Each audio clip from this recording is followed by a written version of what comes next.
अरे भैया, डब्लू चाचा की बेटी यही तालाब में डूब के मरी थी ने? हाँ, इसी तालाब में डूब के मरी थी।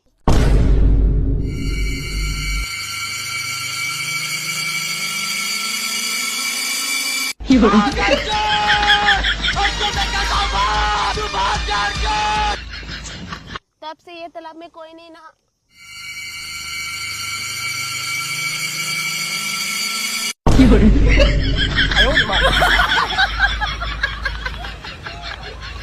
रुको जरा। भैया, लगता है वो लड़की की आत्मा ही बोल रही थी। सही बोली, वो लड़की का आत्मा ही बोल रही थी।